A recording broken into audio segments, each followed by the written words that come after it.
सावित्रीबाई फुले पुणे विद्यापीठाच्या ललित कला केंद्राचे प्रमुख डॉक्टर प्रवीण भोळे यांच्यासह 6 जणांना कालच्या वादग्रस्त नाटकासंदर्भात अटक करण्यात आलेली आहे। सावित्रीबाई फुले पुणे विद्यापीठाच्या ललित कला केंद्रातील विद्यार्थ्यांकडून जब वी मेट हे प्रायोगिक नाटक काल सादर करण्यात आलं आणि या नाटकामध्ये रामायणामध्ये काम करणाऱ्या नाट्य कलावंतांचं खाजगी आयुष्य दाखवण्यात आलं होतं।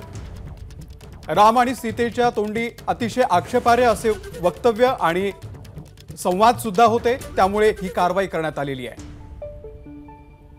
आणि या संदर्भामध्ये अधिक अपडेट देण्यासाठी आपले प्रतिनिधी मंदार गोंजारी आपल्या सोबत आहेत। मंदार, एक मोठी कारवाई, पुढची कारवाई काय असेल?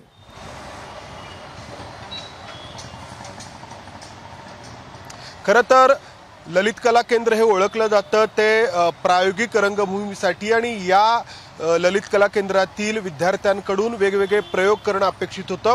असाच एक प्रयोग जब वी मेट या नाटकाच्या माध्यमातून करण्यात आला होता, ज्यामध्ये रामायणात काम करणाऱ्या कलावंतांचं खाजगी आयुष्य किंवा ते खाजगी आयुष्यात कसं वागतात, कसं जगतात हे दाखवण्याचा प्रयत्न करण्यात आला होता।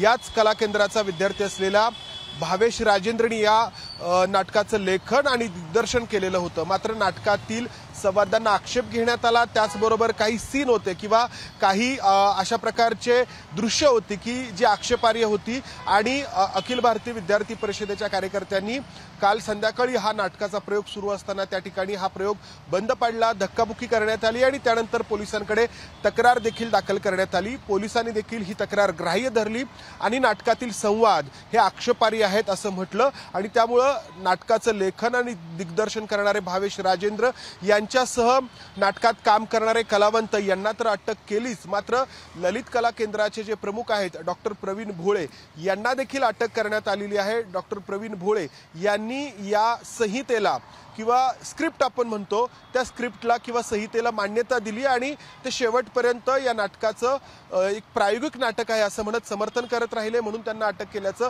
पोलिसांकडून सांगण्यात आलंय। आणि दुपारी या सगळ्यांना 6 जणांना पुण्यातील शिवाजीनगर न्यायालयामध्ये हजर करण्यात येईल कोर्टासमोर आणि पोलीस त्यांच्या पोलीस कोठडीची मागणी करतील। या नाटकातील संवादांना काही दृश्यांना आक्षेप घेण्यात आलेला आहे आणि त्या अंतर्गत ही कारवाई झालेली आहे। मात्र गेल्या काही काळामध्ये नाटकामध्ये काहीतरी प्रायोगिक करण्याचा प्रयत्न केला म्हणून अटक होणं हे गेल्या काही काळामध्ये आपल्याला पहिल्यांदाच पाहायला मिळणार आहे। सावित्रीबाई फुले पुणे विद्यापीठामधला हा सगळा प्रकार जो आहे तो पुढच्या काही काळामध्ये चर्चेचा विषय ठरणार आहे। मंदार, पुणे विद्यापीठाकडून काही या संदर्भात वक्तव्य आलेली आहेत, काही प्रतिक्रिया आली आहे?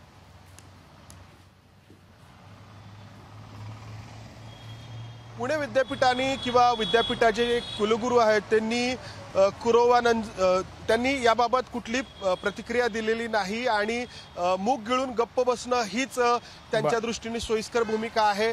खरं तर विद्यापीठाच्या कुलगुरूंनी समोर येऊन याबाबत काहीतरी प्रतिक्रिया देणं अपेक्षित आहे। एकतर त्यांनी या सगळ्या नाटकाचा निषेध तरी करायला हवा किंवा पोलिसांच्या कारवाईचा तरी, मात्र कुलगुरूंनी याबाबत कोणती भूमिका घेतलेली नाही। धन्यवाद मंदार, या संपूर्ण माहितीबद्दल। अपडेट घेत राहू।